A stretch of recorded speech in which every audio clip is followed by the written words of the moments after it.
Going to do a reading. I know some people here have been reading The Virgin Suicides or Middlesex. I talked at length, if not ad nauseum, last night about Middlesex. So today I thought I would read something completely different, as Monty Python used to say.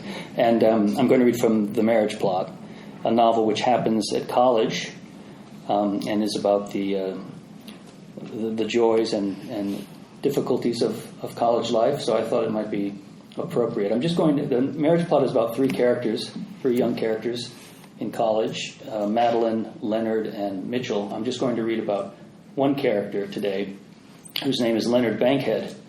And this is a character people think is based on David Foster Wallace, which is completely untrue. I'm here to say it has nothing to do with David Foster Wallace, except that he wears in some scenes a bandana, which apparently means the character has to be David Foster Wallace, but is not.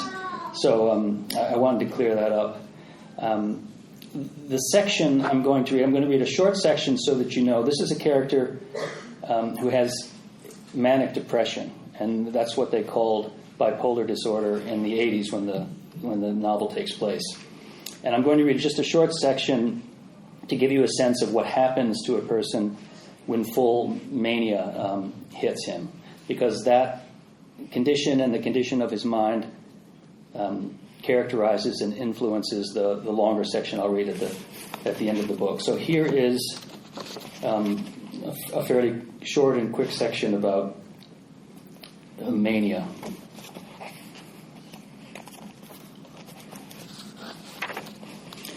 It didn't bother him much. He turned 18 in August, and he talks about the disease, and that means manic depression. The disease, as though waiting for him to reach legal drinking age, began to flood him with intoxicants. He used to be able to drink at 18. Two things mania did were to keep you up all night and enable nonstop sex. Pretty much the definition of college. Leonard studied at the Rockefeller Library every night until midnight, like a yeshiva student davening over the Torah. At the stroke of 12, he headed back to West Quad, where there was always a party going on, usually in his room. Miller, a Milton grad who'd already had 4 years away from home to refine his Dionysian methods, bolted two Burmester speakers to the ceiling. He kept an industrial-sized canister of nitrous oxide like a silver torpedo in the corner by his bed. Any girl who sucked on the rubber hose inevitably fainted into your arms, like a damsel in distress. Leonard found he didn't need such stratagems. Without really trying, he had grown into the things girls wanted. By December, he began hearing reports of a list in the girls' bathroom and airport lounge, a list of the cutest guys on campus that included his name. One night, Miller delivered a note from a punked-out English girl named Gwyneth with dyed red hair and witchy black fingernails. The note said, "I want your bod." She got it. So did everybody else. A representative image of Leonard's freshman year would be of a guy lifting his head from an act of cunnilingus long enough to take a bong hit and give a correct answer in class. Not sleeping made it easier to two-time somebody. You could just leave one girl's bed at 5 a.m., cross campus, and slide into bed with somebody else. Everything went fine. Leonard's grades were good. He was absorbed intellectually and erotically until he went without sleep for a week during reading period. After his last exam, he threw a party in his room, passed out in bed with a girl he couldn't recognize the next morning, not because he didn't know her, the girl was in fact Lola Lopez, but because the ensuing depression had blinded him to everything but his agony. It colonized every cell of his body.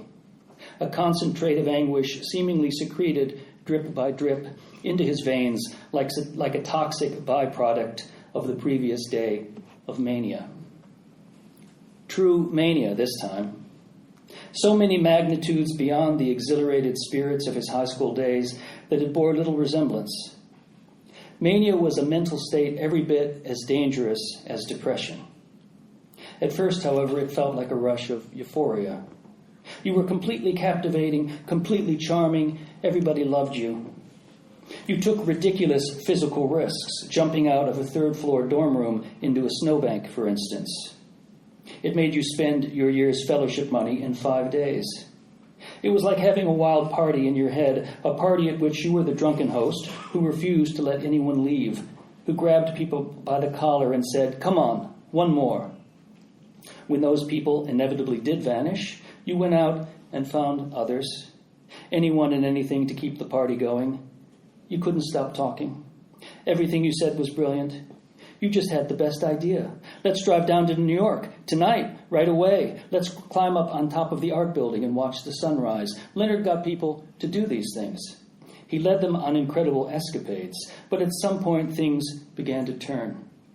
His mind felt as if it was fizzing over. Words became other words inside his head, like patterns in a kaleidoscope. He kept making puns. No one understood what he was talking about. He became angry, irritable. Now, when he looked at people who'd been laughing at his jokes an hour earlier, he saw that they were worried, concerned for him. And so he ran off into the night or day or night and found other people to be with so that the mad party might continue. Like a drunk on a bender, Leonard had a blackout afterward. He woke up next to Lola Lopez in a state of utter collapse. Lola managed to get him up, however. She led him by the arm to health services, telling him not to worry, to hold on to her, and he'd be all right. It seemed especially cruel then, 3 days later in the hospital, when the doctor came into the room to tell Leonard that he suffered from something that would never go away, something that could only be managed, as if managing, for an 18-year-old looking out on life, could be any life at all. So that is Leonard's freshman year and the state that he gets in. He's finally put on a very high dose of lithium, which is what they prescribed in the 80s. And the lithium has a lot of side effects that are unpleasant. He gains a lot of weight. He loses his sexual ability and desire. His mind feels as though it's been slowed down. He's a very brilliant guy, and yet now he's functioning at 2/3 capacity. And he falls in love with a young woman named Madeline and goes out with her. But because of the change wrought on by the pill, he feels that he's losing her. Her parents are against the match. He's becoming less attractive in every way, he feels. And so finally he decides to manipulate his medication to try to get to a better state. And the next section, which is the only thing I'll read before I take questions, concerns Leonard's brilliant move as he thinks of it when he decides to take his disease into his own hands. Leonard wasn't thinking about Madeline or Phillida or Kalimnik. As he lay on the couch, he thought of his parents, those two planet-sized beings who orbited his entire existence. And then he was off, back into the eternally recurring past. If you grew up in a house where you weren't loved, you didn't know there was an alternative. If you grew up with emotionally stunted parents who were unhappy in their marriage and prone to visit that unhappiness on their children, you didn't know they were doing this. It was just your life. If you had an accident at the age of 4, when you were supposed to be a big boy, and were later served a plate of feces at the dinner table, if you were told to eat it because you liked it, didn't you? You must like it or you wouldn't have so many accidents. You didn't know that this wasn't happening at the other houses in your neighborhood. If your father left your family and disappeared, never to return, and your mother seemed to resent you as you grew older for being the same sex as your father, you had no one to turn to. In all these cases, the damage was done before you knew you were damaged. The worst part was that, as the years passed, these memories became, in the way you kept them in a secret box in your head, taking them out every so often to turn them over and over, something like dear possessions. They were the key to your unhappiness. They were the evidence that life wasn't fair. If you weren't a lucky child, you didn't know you weren't lucky until you got older. And then it was all you ever thought about. Hard to say how much time passed as Leonard sat on the couch, but after a long while, a light came into his eyes, and he suddenly sat up. Apparently, his brain was not completely useless, because he just had a brilliant idea. An idea of how to keep Madeline, defeat Phillida, and outwit Kalimnik all at once. He jumped up from the sofa. As he made his way to the bathroom, he already felt 5 pounds lighter. It was late. It was time to take his lithium. He opened the bottle and shook out 4 300-milligram pills. He was supposed to take 3 of them, but he took only 2. He took 600 milligrams instead of his usual 900, and then he put the rest of the pills back into the bottle and replaced the lid. It had taken a little while for anything to happen. The drug dallied coming and going. For the first 10 days, Leonard felt just as fat, slow, and stupid as ever. But sometime during the second week, he experienced periods of mental alertness and rising spirits that felt very much like his old best self. Using these wisely, Leonard began to jog and to work out at the gym. He lost weight. The bison hump disappeared. Leonard understood why psychiatrists did what they did.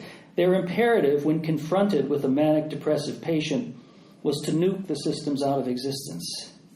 Given the high suicidality of manic depressives, that was the prudent course of action. Leonard agreed with it. Where he differed was in managing his illness.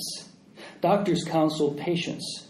They insisted that the body would adjust, and to an extent it did. After a while, you'd been on the drug so long, you couldn't remember what it felt like to be normal. That was how you adjusted. A better way to treat manic depression, it seemed to Leonard, was to find the sweet spot in the lower reaches of mania where side effects were nil and energy went through the roof. You wanted to enjoy the fruits of mania without flipping out. It was like keeping an engine operating at maximum efficiency, all pistons firing, perfect combustion generating maximum speed without overheating or breaking down. Whatever happened to Dr. Feelgood? Where had he gone? Now all you got was Dr. Feel Okay, Dr. Feel So-So. Doctors didn't want to push the envelope because it was too dangerous or difficult. What was required was somebody daring, desperate, and intelligent enough to experiment with dosages outside clinical recommendations. Someone that is like Leonard himself. At first he just took fewer pills, but then needing to reduce in smaller increments than 300 milligrams, he began cutting his pills with an X-Acto blade. This worked well enough, but sometimes sent pills shooting out onto the floor where he couldn't find them. Finally, Leonard bought a pill cutter at the P-Town pharmacy. The oblong 300 milligram lithium tablets were easily halved, but less easily quartered. Leonard had to place a pill between the spongy prongs inside the cutter, closing the lid to bring down the blade. When dividing a pill into fifths or sixths, Leonard had to guesstimate. He took things slowly, dropping his daily dose to 600 milligrams, 1,600 milligrams for a week, and then to 1,400. Since this was what Perelman promised to do in another 6 months, Leonard told himself he was just speeding things along a little bit. But then he took his dose down to 1,200 milligrams, and then down to 1,000, and finally all the way down to 500. In a Moleskine notebook, Leonard kept a precise record of his daily dosages, along with notes on his physical and mental state throughout the day. November 30th. Morning, 600 milligrams. Evening, 600 milligrams. Cotton mouth, cotton head. Tremor worse, if anything. Strong metal taste to saliva. December 3rd. Morning, 400 milligram. Evening, 600 milligram. Good period this morning. Like a window opened in my Tower of London head, and I could see out for a few minutes. Pretty out there, although the gallows are possibly under construction. Tremor possibly less, too. December 6th. Morning, 300. Evening, 600 milligram. Down 4 pounds. Good mental energy most of the day. Tremor about the same. Not as thirsty. December 8th, morning, 300 milligrams, evening, 500 milligrams. Made it through the night without having to use the bathroom. Alert all day. Read 150 pages of Ballard without coming up for air. No dry mouth. December 10th, morning, 200 milligram, evening, 300 milligram. Little bit over-exuberant at dinner. M moved my wine glass out of reach, thinking I was drinking too much. Will increase doses for next 2 days up to 300 milligrams to stabilize. Hypothesis. Possible that kidney function not as good as Dr. P thinks. or that there are fluctuations? If lithium not flushed from body, can it be assumed that excess lithium remains in system, doing its evil business? If so, might this be a cause of dead brain, GI trouble, torpor, etc.? Daily dose may therefore be higher, effectively, than docs think. Something to think about. December 14th, morning 300 milligrams, evening 600 milligrams, back to earth mood-wise. Also no noticeable return of side effects. Stay on this dose a few days, then lower again. The notion that he was carrying on significant scientific work entered Leonard's head so smoothly that he didn't recognize its arrival. It was just suddenly there. He was following in the daring tradition of scientists like J.B.S. Haldane, who put himself into a decompression chamber to study the effects of deep-sea diving and perforated his eardrum. Or Stubbins Firth, who'd poured vomit from a yellow fever patient onto his own cuts to try to prove that the disease wasn't infectious. Leonard's high school hero, Stephen Jay Gould, had been diagnosed with peritoneal mesothelioma just the year before, given 8 months to live.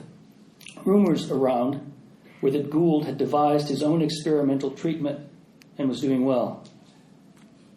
Leonard planned to confess to Dr. Perlman what he'd been doing as soon as he'd completed enough data to prove his point, compiled enough data. Meanwhile, he had to pretend he was following orders. This involved feigning side effects that had already disappeared. He also had to calculate when his medications would run out naturally in order to refill them often enough to avoid suspicion. All of this was easy to do now that he could think so clearly again. The problem with being Superman was that everybody else was so slow. Even at a place like Pilgrim Lake, where everyone had high IQs, the pauses in people's speech were long enough for Leonard to drop off his laundry and return before they finished their sentences. So he finished their sentences for them, to save everybody time. If you paid attention, it was amazingly easy to predict the predicate of a sentence from its subject. If only a few conversational gambits seemed to occur to most people. They didn't like it when you finished their sentences, however. Or they liked it at first. At first they thought it indicated a mutual understanding between the two of you. But if you did it repeatedly, they became annoyed, which was fine, since it meant you didn't have to waste time talking to anyone anymore. This was harder on the person you lived with. Madeline had been complaining about how impatient Leonard was. His tremor may have been gone, but he was always tapping his foot. Finally, just that afternoon, while helping Madeline study for the GRE, Leonard, unhappy with the pace at which Madeline was diagramming a logic problem, had grabbed the pen out of her hand. "This is an art class," he said. "You'll run out of time if you do it so slow. Come on." He drew the diagram in about 5 seconds before sitting back and folding his hands over his chest with a satisfied air. "Give me my pen," Madeline said, snatching it back. "I'm just showing you how to do it. Will you please get out of here?" Madeline said. "You're being so annoying." And so it was that Leonard found himself a few minutes later vacating the unit in order to let Madeline study. He decided to walk into Provincetown and lose more weight. Despite the cold, he wore only a sweater, gloves, and his new winter hat, a fur hunting cap with ear flaps that tied together. The winter sky was blue as he made his way out of the laboratory grounds and along Shore Road. Pilgrim Lake, not yet frozen, was full of freshwater reeds. The surrounding dunes looked comparatively tall, speckled with clumps of dune grass except for stretches of white sand near the top where the wind kept anything from growing. Being alone increased the volume of information bombarding him. There was no one around to distract him from it.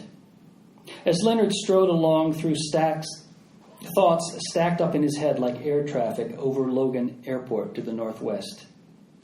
There was 1 or 2 jumbo jets full of big ideas, a fleet of 707s laden with the cargo of sensual impressions, the color of the sky, the smell of the sea, as well as Learjets carrying rich, solitary impulses that wished to travel incognito. All these planes requested permission to land simultaneously. From the control tower in his head, Leonard radioed the aircraft, telling some to keep circling, while others to divert to another location entirely. The stream of traffic was never ending. The task of coordinating their arrivals constant from the minute Leonard woke up to the minute he went to sleep. But he was an old pro by now, after 2 weeks at Sweet Spot International. Tracking developments on his radar screen, Leonard could bring each plane in on schedule while trading a salty remark with the controller in the next seat and eating a sandwich, making everything look easy. All part of the job. The colder you were, the more calories you burned. His ebullient mood, the steady pumping of his heart, and the big soft fur hat were enough to keep Leonard warm as he walked along, passing the big houses on the water and the shingled cottages cramming the little lanes. But when he finally arrived in the center of town, he was surprised to see how deserted it was, even on a weekend. Stores and restaurants had started closing up after Labor Day. Now, 2 weeks before Christmas, only a few were still operating.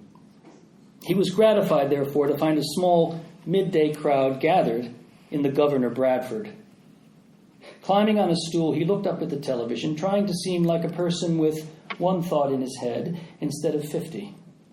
When the bartender came over, Leonard said, "Are you Governor Bradford?" "Not me." "I'd like a pint of Guinness, please," Leonard said, swiveling on his stool and glancing at the other customers. His head was getting hot, but he didn't want to take off his hat.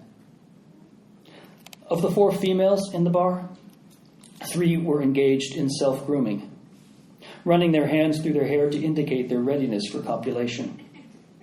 The males responded by lowering their voices and sometimes pawing the females. If you ignored human qualities like speech and clothing, the primate behaviors became more apparent. When his Guinness arrived, Leonard swiveled back around to drink it. "You need to refine your shamrock technique," he said, gazing down into the glass. "Excuse me?" Leonard pointed at the foamy head. "This doesn't look like a shamrock. It looks like a figure 8. "You a bartender?" "No." "Then it's not your business, I guess." Leonard grinned. He said, "Cheers," and began sucking down the creamy stout. Part of him wanted to stay in the bar the rest of the afternoon. He wanted to watch football and drink beer. He wanted to watch the human females groom themselves and see what other primate behaviors they exhibited. He too was a primate, of course, in the present context, a rogue male. Rogue males stirred up all kinds of trouble. It might be fun to see what he could get going. But he was getting a bad vibe from the bartender, and he felt like walking some more. And so when he finished his drink, he pulled a $10 bill out of his jeans and left it on the bar. Without waiting for change, he vaulted off the stool and plunged out into the bone-chilling air. The sky had already begun to grow dark. It was only a little after 2, and already the day was dying. Staring up, Leonard felt his spirits sink with it. His earlier mental liveliness was beginning to fade. It had been a mistake to drink the Guinness. Thrusting his hands into the pockets of his jeans, Leonard rocked back and forth on his heels, and that was all it took. In further confirmation of his brilliant move, no sooner did his energy sag than he felt it being replenished, as though tiny valves in his arteries were spritzing out the elixir of life. Buoyed by his brain chemistry, he sauntered farther along Commercial Street. Up ahead, a guy in a leather cap and jacket was going down the steps into the vault.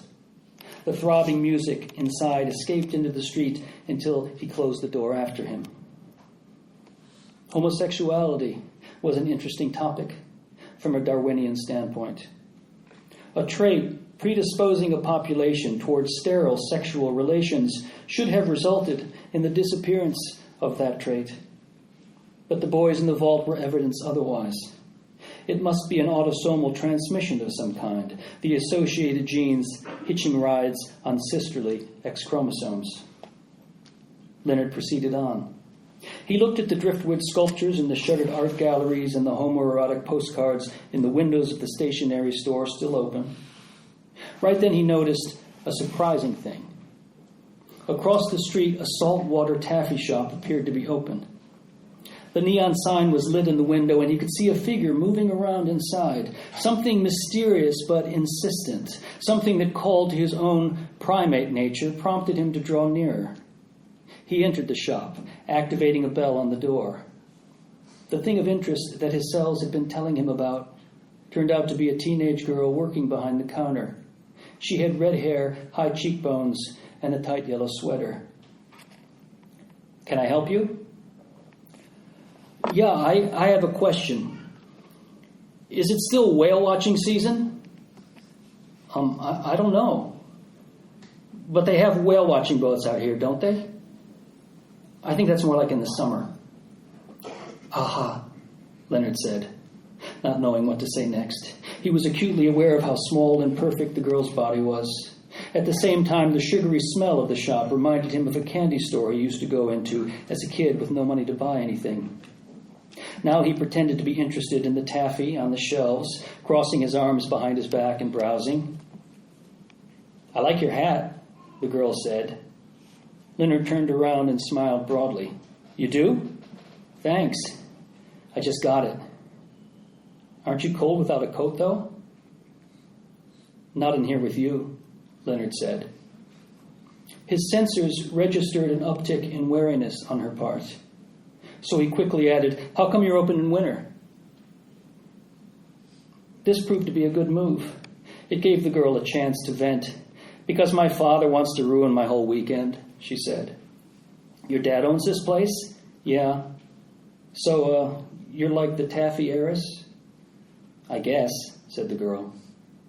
"You know what you should tell your dad? You should tell him it's December. Nobody wants saltwater taffy in December." "That's what I do tell him. He says people still drive up for the weekend, so we should stay open." "How many customers have come in today?" "Like 3. And now you." "Do you consider me a customer?" She shifted her weight to one hip, growing skeptical. "Well, you're in here." "I'm definitely in here," Leonard said. "What's your name?" She hesitated. "Heidi." "Hi, Heidi."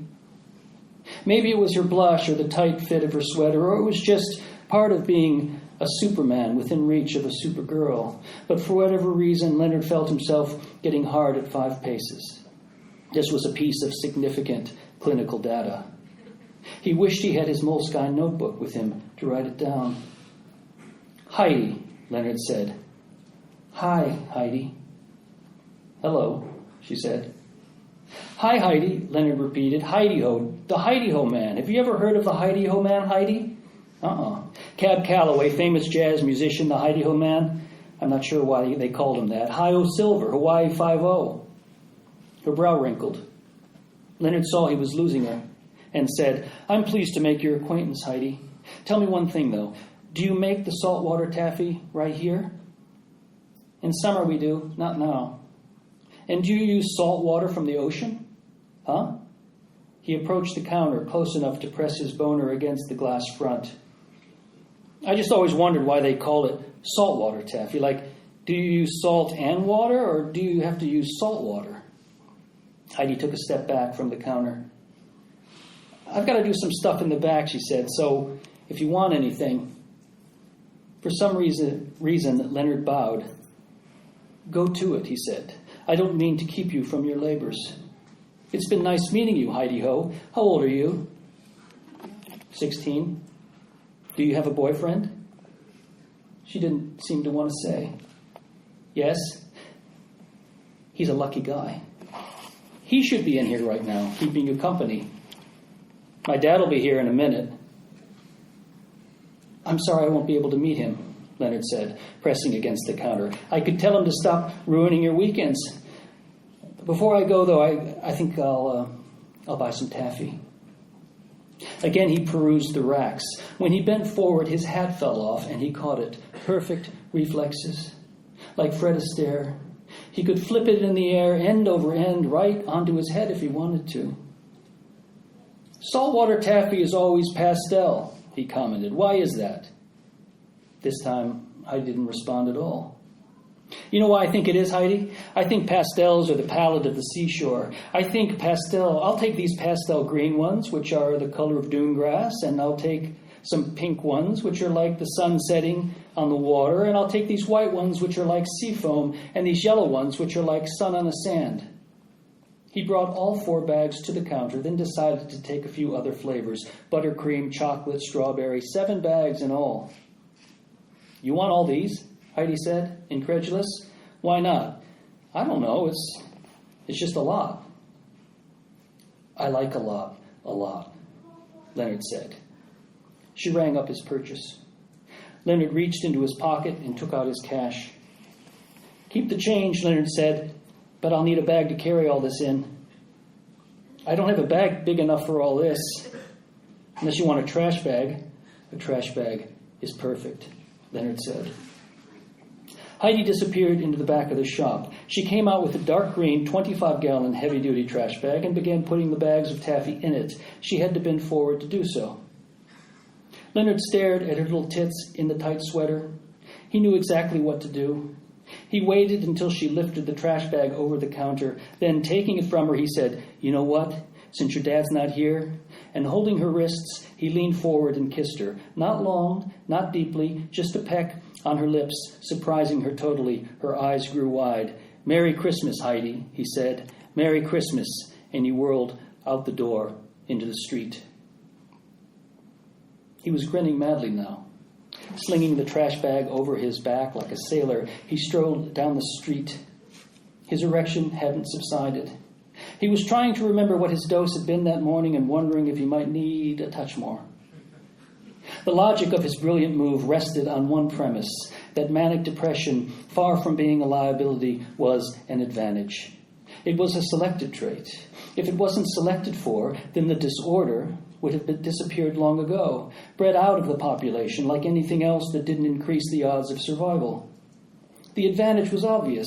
The advantage was the energy, the creativity, the feeling of genius, almost, that Leonard felt right now. There was no telling how many great historical figures had been manic depressives, how many scientific and artistic breakthroughs had occurred to people during manic episodes. He picked up speed, hurrying home, came out of town and passed the lake again, the dunes. Madeline was on the couch, her beautiful face stuck into the GRE booklet when he came in. He tossed the trash bag onto the floor. Without a word, he lifted Madeline off the couch and carried her into the bedroom, laying her on the bed. He undid his belt and took off his pants and stood before her, grinning. Without the usual preliminaries, he pulled off Madeline's tights and underwear and plunged into her as far as he could go. His cock felt wondrously hard. He was giving Madeline what Phillida could never give her, and thereby exercising his advantage. He felt the most exquisite sensations. Nearly weeping with the pleasure of it, he cried out, "I love you." And he meant what he said. Afterward, they laid curled up, catching their breath. Madeline said, shyly, happily, "I guess you are better." At which Leonard sat up. His head wasn't crowded with thoughts. There was only one. Rolling off the bed onto his knees, Leonard took Madeline's hands in his much bigger hands. He just figured out the solution to all his problems, romantic, financial, and strategic. One brilliant move deserved another. "Marry me," he said. Thank you very much.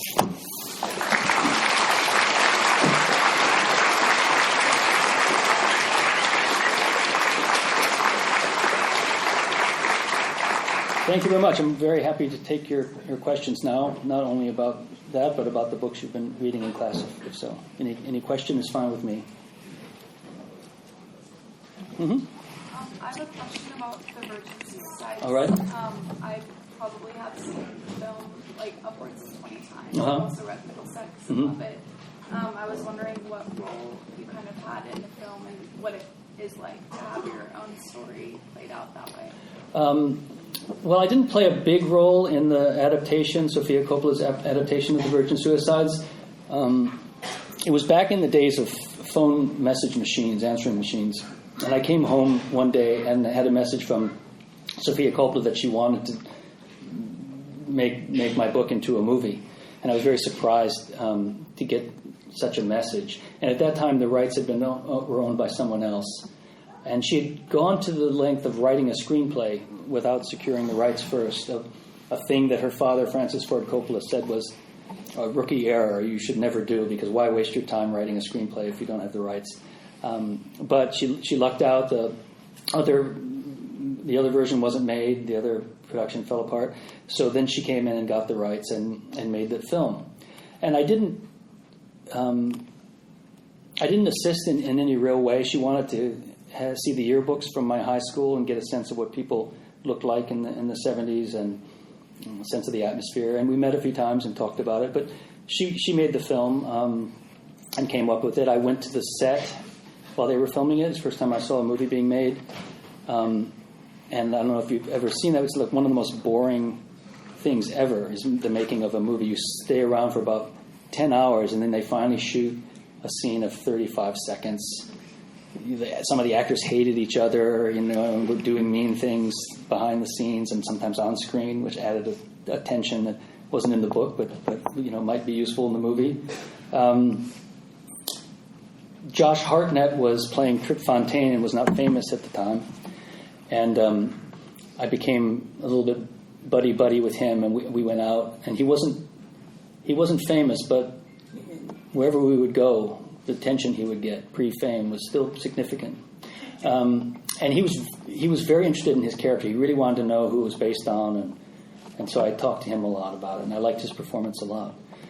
So that was the level of my engagement. I mean, unless you're making the movie yourself, it's sort of a fool's errand to try to control it. You really have to hopefully have someone you have faith in and let them make a version of your book. It's going to be incredibly different once it's a film, and you can't expect it to be what you would make or what doesn't exist, an actual visual equivalent of your novel. It's just different. So that's how I dealt with it. But it was a pleasant experience. She was very respectful to the work and to me, and I enjoyed myself.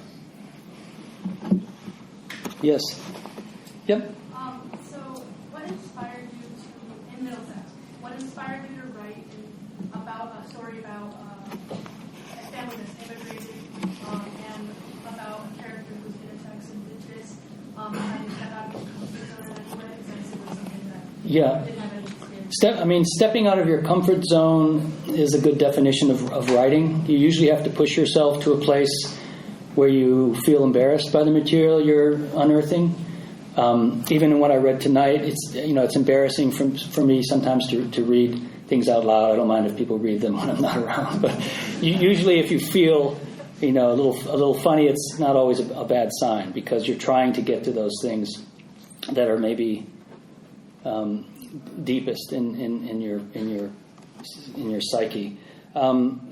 With Middlesex, I was interested in the idea of having a narrator be intersex for the utility of that kind of narrator, a person who had grown up as a girl and then lives as a man as an adult, because that's a person who has more than the usual store of knowledge and experience than your typical narrator. So, Tolstoy is one of my favorite writers. He's a writer particularly talented at going into anybody's mind. If you've read Anna Karenina, there's a hunting scene, and Tolstoy goes into the hunting dog's mind and renders the dog's consciousness perfectly. He can do anything. So that's sort of the ideal.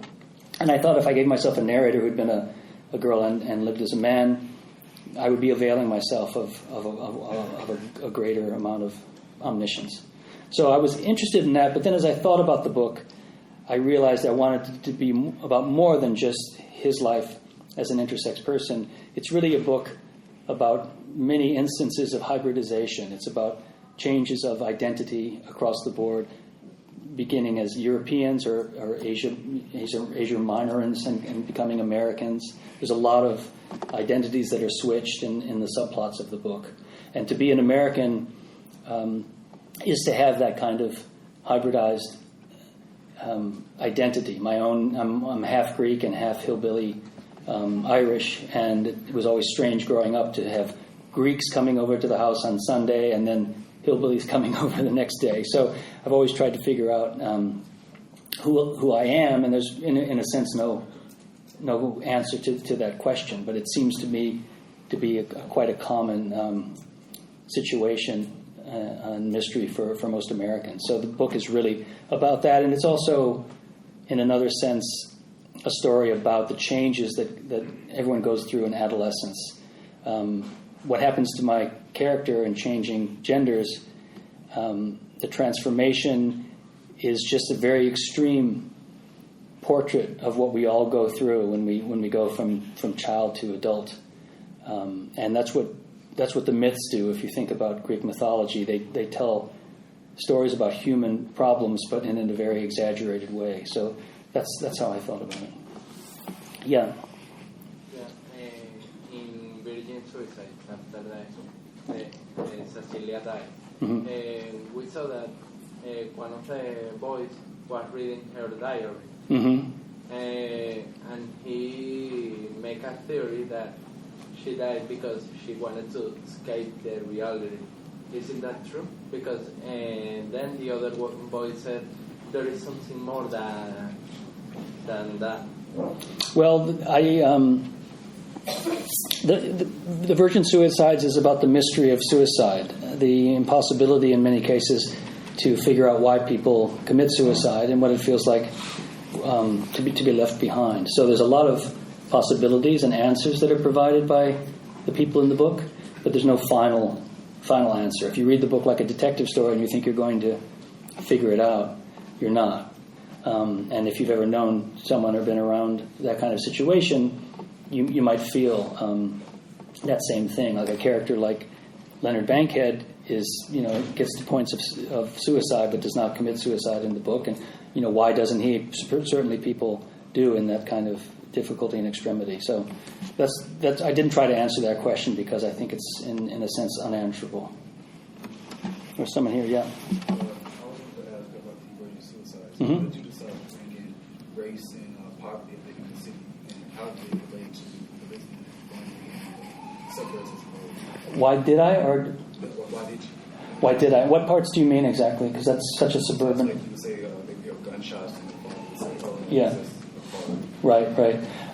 Well, I grew up in Detroit. I was born in Detroit, and then we moved to Grosse Pointe, just a little bit outside of Detroit.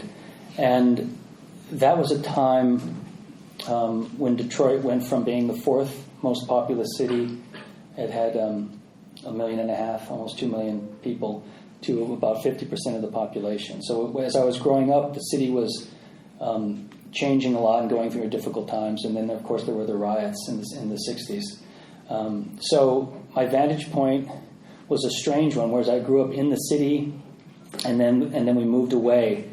And it was a very odd upbringing. The city is extremely segregated, and the racism was extreme. So I was trying to describe my memories of the time, growing up near a city that was crumbling in many ways, and its buildings were crumbling, and which people tried to ignore or escape, at least the people who I lived around. So I wanted to suggest that there was a large city having difficulty outside of the main story I was telling. I was telling a suburban story. I was telling a story about these girls. But I wanted to give a sense.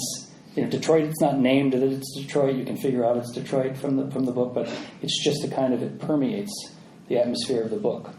And what I realized, I said this last night, but what I realized when I finished the book, that I think I wrote The Virgin Suicides because of growing up in Detroit. Everything was so impermanent in my childhood. Most of the places we went, including my grandfather's bar in Detroit, they got burned down. They were closed. They were burned down. Then they would be demolished. They just wouldn't be there. And it was a normal experience for me to go to places that had significant meaning to me and to see them vanish. Almost, this maybe sounds exaggerated, but not unlike growing up in a place where there was a war. And there was a kind of devastation that was equivalent to the people who lived there. So those feelings, the feelings of impermanence, the feelings that things will die before their time, really does connect intrinsically with the story I'm telling about these vanished girls and their brief lives. I think that's why I wrote the book. I didn't know that's why I wrote the book. I just had a feeling of Yeah, when I was young, I had a feeling that everything was ending. And that's what I tried to capture with the book without going into it. Middlesex, I really deal with Detroit's history, and the riots play a part, and most of my work deals with Detroit in different ways. But this was a kind of slightly cloistered, a little bit blind view of the whole situation. Yes? So, my name is also Jeffrey. With a J? Yes, J. Good. I don't like those G Jeffs. That's very pretentious, the G Jeffs. So, whenever I say my name to someone, they always spell it Jeffer. I know, I hate that. I get that, and it's not the way it's spelled. I know. And then they call you Jeffrey, right? I hate that. That's why I tell people to call me Jeff. It's just, but my pen name is what it is. So it is annoying. Anything else we share that's annoying? Okay, we want to be here all night. Yes, in the back. Yeah, on the floor in the back. Uh-huh. Last semester we were reading the Virgin Science and we were discussing about the narrator and who it was.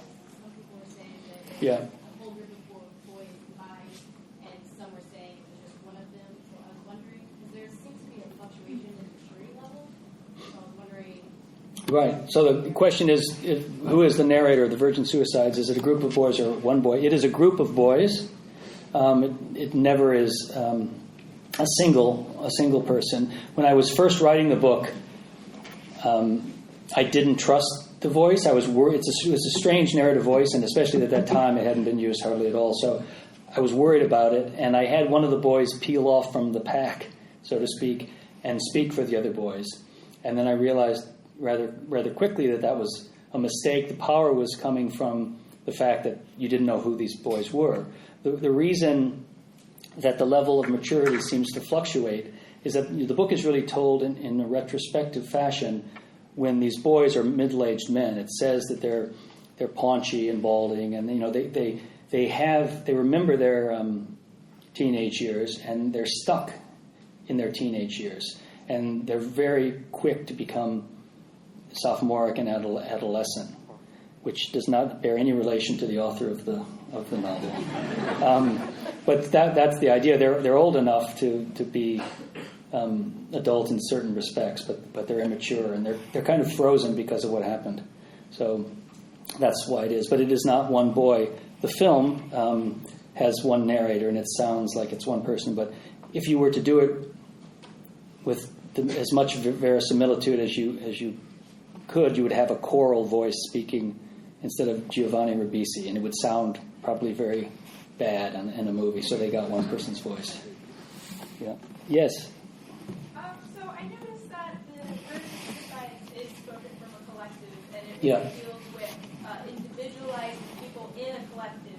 I was wondering why you individualize Cecilia and Lux more than the other girls, because they have traits in the book, like Therese likes science class and Mary went to the dentist Right. and things like that, but they're not really differentiated Right. between each other, and I was wondering why you chose to do that. A lot of things get chosen because of practicalities in writing. I wrote the first.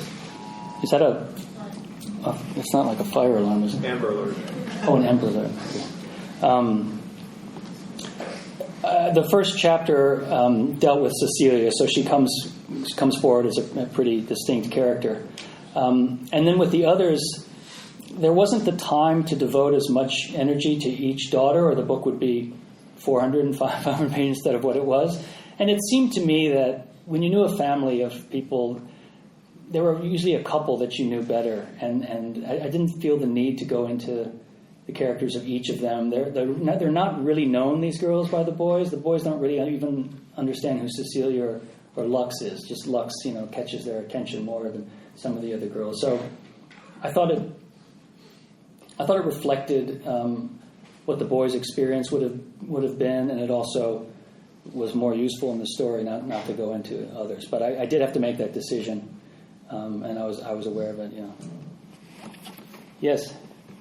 Yesterday you talked about postmodernism, Uh-huh. how it affected your voice. Yeah. I was just curious about what sort of postmodern works you read, or Yeah. what influenced that, and how it affected your writing. I'm glad to be asked that because I didn't know how much to talk about postmodernism last night. When I said it was in the 60s and 70s a flowering of postmodernism. I was thinking about writers like Robert Coover and people like that. Robert Coover wrote a book called The Babysitter, which is metafictional. There's a story that seems to be about a babysitter coming over to her house, but there's also fantasy, and there's also other things going on, and you can't tell what's the main story, what's really happening, and what's not happening. Other writers in that camp, Thomas Pynchon gets thrown in there sometimes. Ronald Sukenik, a writer who's probably not remembered so much also. But these are writers. Italo Calvino is maybe a good example of a European writer, If on a Winter's Night, a Traveler, where each story is generated by the story that's told before, and they all interconnect. So this idea of narrativity, of self-reflexive narration, where you admit that you're fabricating, was what I was trying to talk about. And it was at its height when I was a kid, so it got into my bloodstream. As I said, it's coming back. It comes back in film and movies all the time now. And I just heard a thing on NPR where they were talking about it, and they skipped over the 60s and 70s and the fact that writers were the people to bring it really into American culture, and then it got adopted in TV and film. So I wanted to remember those brave fellows who brought it back in the 60s and 70s. Yes, in the back. What did you choose by Forrest or I guess if you look at my work, I like extremes, and I like things that go from one end to the next. So as terms of mental illnesses that I could have used, it had the greatest variation, from high moods to low moods. If I did a character who's just depressed, you'd have more of a one kind of thing the whole time. And I'm always looking, the idea why I used it was that I talked to someone, actually a writer, who told me she manipulated her medicine to try to get into a sweet spot and that's where the idea came from. I also, to be completely honest, once dated a girl who had gone out with a manic depressive, and he seemed to be like the greatest boyfriend in his manic states and the worst in his depressives. And I thought, what would it be like to have a suitor in a novel, a modern marriage plot, where the suitor was both a Jekyll and a Hyde, like the best and the worst in one person. The dramatic possibilities appealed to me, and that's usually when I choose to write about something. Yes. I just had a question more about writing in general. Mm-hmm. When you write, is it more about you approach it from the characters and the plot's more like a way of expressing the multifacetedness of these characters, or do you write from plot first and then the characters are kind of like tools to express the idea behind the plot? Or is it like a combination of both? I don't write from plot, except that I need a story to generate my energies. So if I come up with an idea, all the sisters in one family committing suicide, I'll feel that there's a story there. I won't know what the plot of the book will be, but I know the conflict in the situation is rich enough to spend time and see what I can do with it. So that's how it begins.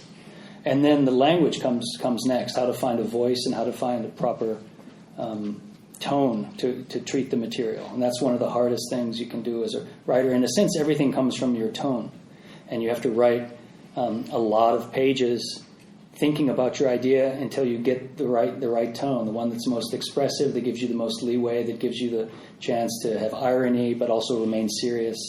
And once you have the tone, it's almost like having the right kind of sound. If you have a musical band, you get the sound and you know the sound is right, and you kind of ride that sound through the book. And then you start going and figuring out the plot.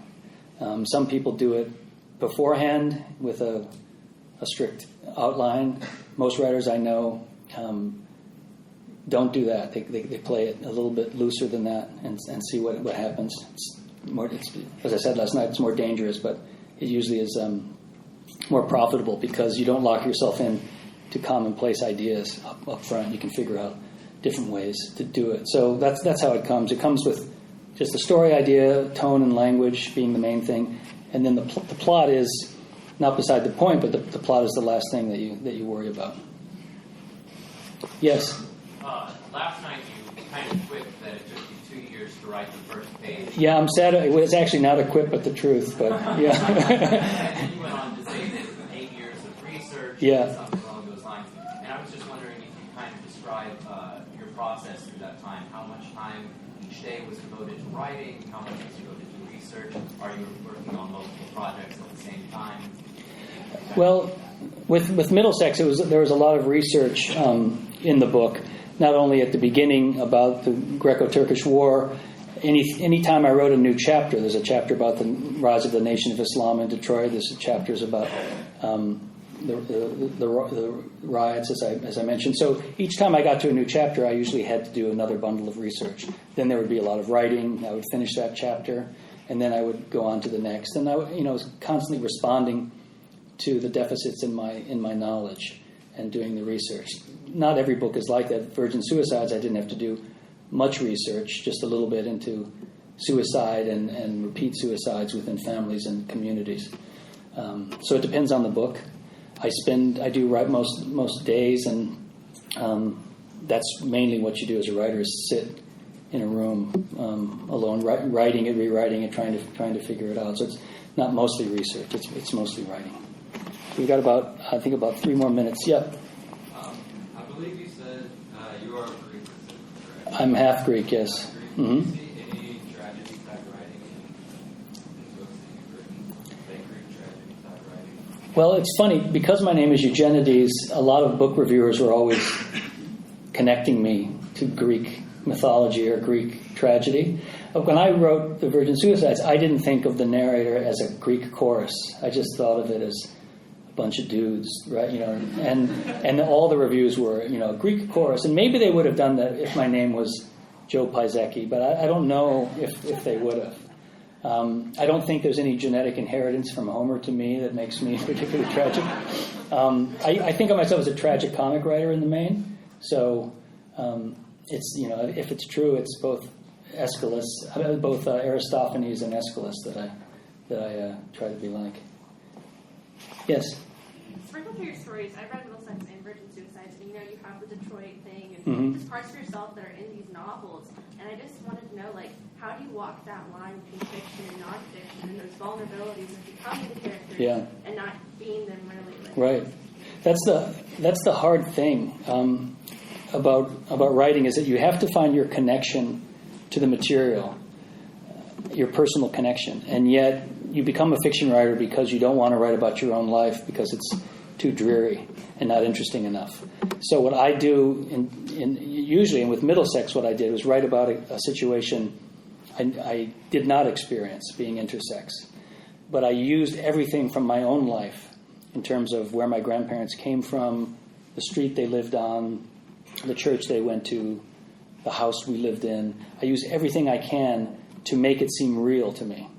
And then if I think it's real, then hopefully the reader will think it's real. So you have to not care about what people think about you yourself and the ideas they draw from you. You have to expose yourself, and you just have to not have any shame about that, because you can't really do the work unless you invite false perceptions of yourself. That for some reason is not too difficult for me to do, though I do have to push at times, but I just kind of ignore it. But that's such a good question to end on. I think I should sign now. So thank you so much for coming today.